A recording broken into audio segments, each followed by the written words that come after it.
dalam kemenangan. Setiap kita sekali waktu akan menghadapi raksasa. Saudara, itu bisa ada di dalam masalah ekonomi. Kita bisa menghadapi masalah di dalam keluarga. Kita bisa menghadapi masalah di dalam kesehatan.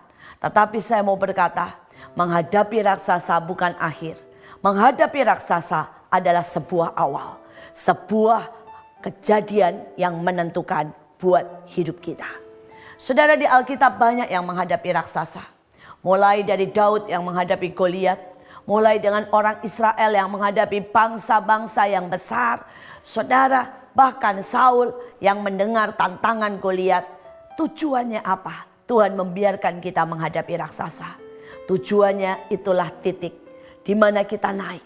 Itulah titik yang sangat menentukan untuk kita bisa menjadi bintang.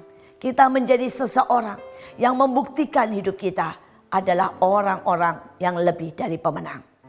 Hari ini kita mau belajar tentang menghadapi raksasa. Kita sungguh-sungguh mau melihat apa yang Alkitab katakan tentang menghadapi raksasa. Kita mulai lihat saat ini di dalam Keluaran pasal yang ke-23. Di dalam ayatnya yang ke-23. Sebab malaikatku akan berjalan di depanmu dan membawa engkau kepada orang Amori, orang Het, orang Feris, orang Kanaan, orang Hewi, dan orang Yefus. Dan aku akan melenyapkan mereka. Saudara, kita lihat di sini. Tuhan sendiri yang menjamin. Dia memberikan malaikatnya berjalan di depan kita. Dia sebenarnya berjaga-jaga dan melindungi kita. Tetapi Tuhan sendiri juga yang membawa kita kepada raksasa. Alkitab jelas berkata, Tuhan yang membawa engkau kepada orang Amori, orang Het, dan sebagainya. Yang dikatakan di Alkitab adalah orang-orang yang besar dan seperti tentara dan seperti raksasa. Saudara, tapi Alkitab tidak hanya membawa kita kepada raksasa. Sebenarnya Alkitab juga berkata, aku yang akan melenyapkan mereka. Bukan kekuatan kita, bukan kekuatan manusia, tetapi kekuatan Tuhan sendiri yang membuat kita akan melakukan dan melihat kemuliaan yang besar. Saat ini saya mau bersaksi bagaimana Tuhan membawa hidup saya menghadapi raksasa. Saudara, pada waktu saya berusia 3 tahun, menurut banyak orang, itu adalah masa yang masih terlalu dini untuk menghadapi raksasa. Tapi buat saya, itu adalah cara Tuhan menaruh sebuah pilar iman di dalam hidup saya. Saudara, pada saat saya berusia 3 tahun, tiba-tiba ibu jari saya membengkak. Dan makin hari makin membengkak. Sehingga kemudian sudah tidak bisa tegap, tapi sudah tertekuk. Dan sama sekali tidak bisa digoyangkan. Karena sedikit gerakan saja menimbulkan sakit yang luar biasa. Saudara, pada waktu kami periksa, dokter mengatakan ada sebuah pembengkakan, tetapi juga terjadi sebuah tumor dan pertumbuhan yang ke arah kanker. Saudara, dan saat itu dokter berkata, ini masalah besar. Ini harus dipotong. Karena itu terjadi di persendian, mau tidak mau harus dipotong.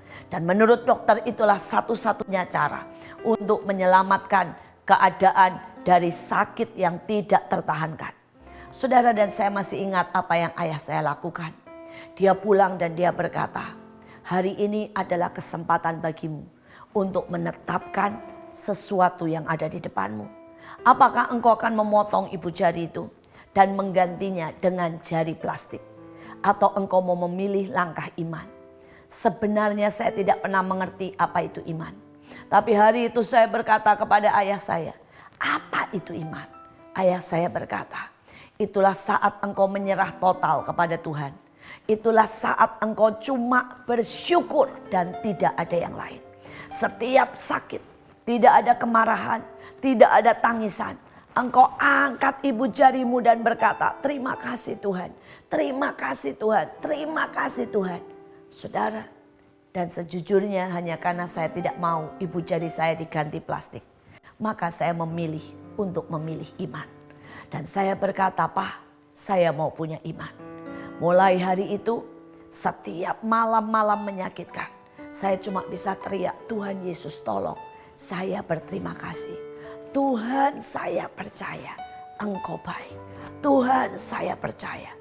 Saudara, itulah saat pertama kalinya saya menghadapi raksasa. Saudara, dan itu tidak terjadi 1 hari dan sembuh. Itu membutuhkan 6 bulan lebih sampai itu mulai sedikit mengempes. Sampai itu mulai kehilangan rasa sakit. Saudara, buat saya pengalaman itu tidak pernah terlupakan. Karena sakitnya masih bisa saya rasakan sampai hari ini. Tetapi Tuhan Allah yang setia. Saudara, ujungnya saya sembuh. Dan sejak hari itu sebuah pilar iman ditaruh dalam hidup saya. Saya tahu Tuhan sanggup menyembuhkan. Saya tahu Dia Tuhan yang hidup. Saya tahu Tuhan tidak berubah dulu, sekarang, dan selamanya. Saya tahu hari itu awal saya mengalahkan raksasa. Di dalam hidup saya tidak cuma satu raksasa yang saya hadapi. Sama seperti dalam hidup Daud. Sebenarnya ada 5 raksasa, saudara, yang dia hadapi. Ada 5 raksasa yang tingginya lebih dari 6 meter yang dia hadapi. Dalam hidup saya mengalami banyak. Saya mengalami, saudara, raksasa kemarahan. Saya mengalami raksasa kemiskinan. Saya mengalami raksasa sakit penyakit. Saya mengalami raksasa pelecehan seksual. Saya mengalami banyak hal raksasa yang seringkali itu hanya sepertinya tidak bisa dilewati lagi. Itu sepertinya sebuah kemustahilan, sebuah kesakitan yang tidak bisa dimulai dan tidak bisa diakhiri. Saudara, tetapi saya bersyukur setiap kali saya melangkah bersama Tuhan. Setiap kali saya pegang janjinya dan berkata, Tuhan, Engkau berjanji. Sekalipun aku menghadapi raksasa, Engkau yang membawa aku menghadapi raksasa. Itu bukan masalah kita berdosa. Itu bukan masalah karena Tuhan tidak sayang kita. Itu bukan karena Tuhan kejam dan Tuhan ingin kita menderita. Tapi itu adalah saat di mana Tuhan mau tanamkan sesuatu dalam hidup kita. Itulah titik balik yang membuat saudara naik. Dan itulah kesempatan untuk saudara berjalan dan melihat kemuliaan Tuhan. Saudara, setiap kali saya cuma pegang ayat tadi, Keluaran 23 ayat 23. Engkau yang membawa aku menghadapi raksasa. Dan Engkau yang sudah menaruh malaikatmu untuk berjalan di depanku, untuk mengukur dan untuk menjagai. Dan Engkau Tuhan yang akan menghabiskan, melenyapkan dan memunahkan raksasa itu. Saat ini biarlah setiap kita merenungkan akan cinta Tuhan, merenungkan akan kekuatannya, merenungkan akan kemenangannya. Tuhan Yesus sendiri menghadapi raksasa di Taman Getsemani. Dia harus lewati penderitaan yang begitu mengerikan. Bukan karena dia tidak punya kuasa, tetapi itu adalah bukti dari kasih-Nya. Saudara, dia tidak pernah ingkar janji. Dia akan memegang tangan kita, menghadapi raksasa, dan membawa saudara melihat keajaiban besar. Dan itu akan jadi tonggak kemenangan buat hidup kita. Mari kita berdoa. Tuhan, hari ini saya berdoa. Hamba berdoa buat setiap anak-anak-Mu yang menghadapi raksasa.